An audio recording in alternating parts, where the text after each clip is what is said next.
Moving on overseas, the U.S. and Iran are reportedly preparing for talks in Turkey this week in hopes of easing tensions between the two nations. This as the Ayatollah warns the U.S. not to attack Iran, posting on X, quote, "The Americans should know if they start a war, this time it will be a regional war." But President Trump isn't backing down, saying this when asked by a reporter. On Iran, the Supreme Leader today said that U.S. attack could spark a regional war. Do you have any response to that, sir? Why wouldn't he say that? Of course you're going to say that. But we have the biggest, most powerful ships in the world over there, very close, a couple of days, and hopefully we'll make a deal. If we don't make a deal, then we'll find out whether or not he was right. Joining me now is former Deputy National Security Advisor and Heritage Foundation Vice President Victoria Coates. Victoria, thank you so much for joining us this morning. As the president shows U.S. military strength coupled with a willingness to talk, where do you foresee all of this going? Well, good morning, Carly. Yeah, I think it's going to take more than an X post to prevent President Trump from taking whatever action he decides is in the interests of the American people.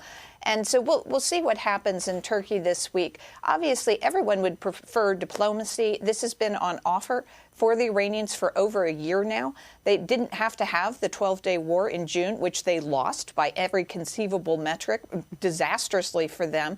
And so if they're now in a condition where their economic mismanagement, the disaster that's going on in that country, is so severe that they're actually willing to make significant concessions to the United States, particularly on the nuclear file, there's no harm in having a discussion about that. No, there certainly wouldn't be. But the single most important condition in terms of negotiations for the United States would be for Iran to denuclearize and give up their nuclear weapons ambitions. But there are already images that show that Iran is already rebuilding those nuclear facilities that were bombed shortly after the 12-day war during Operation Midnight Hammer. So if that's the most important condition for the United States and it's a non-starter for Iran, I mean, does that only leave military action being taken? Well, it's hard to see a different path. But again, I think we're in a different place than we were in June. I think the Iranians thought when President Trump came back in that he was somehow, so eager to get a deal that he would put up with all of their nonsense, their endless sort of tergiversations. They're trying to play for time, and all the while they were going for a nuclear weapon.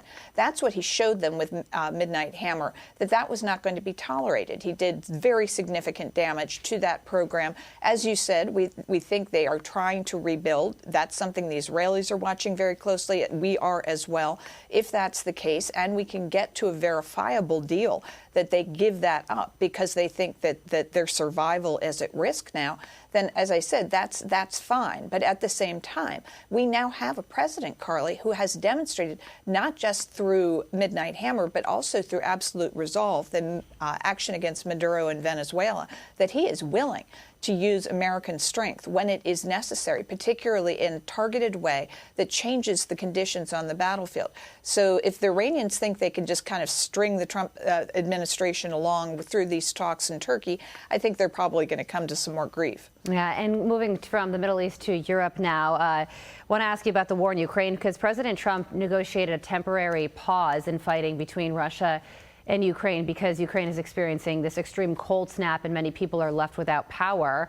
But Vladimir Putin just violated that in a drone strike, killing 15 people. There were energy workers, off-duty miners. So how should the president respond to this, the violation of what he had negotiated? Yeah, I mean, the situation in Ukraine remains just a really grinding, long, hard slog. And I think we saw some positive steps in terms of the trilateral talks that took place. Hopefully there'll be another round of those to come up. There was sort of a surprise meeting between Steve Witkoff and some Russian officials in Florida over the weekend. So hopefully everyone is still talking. It's always unfortunate that we're dealing with Vladimir Putin, who has no compunction about taking human life, civilians, as just happened in that terrible strike in eastern Ukraine. So hopefully this is 2 steps forward, 1 step back, and we can continue to make some incremental progress. Yeah, the latest rounds of talks between the U.S., Russia, and Ukraine are taking place later this week in Abu Dhabi. Victoria, thank you so much for joining us. I'm Steve Ducey. I'm Brian Kilmeade. And I'm Ainsley Earhart. And click here to subscribe to the Fox News YouTube page to catch our hottest interviews and most compelling analysis.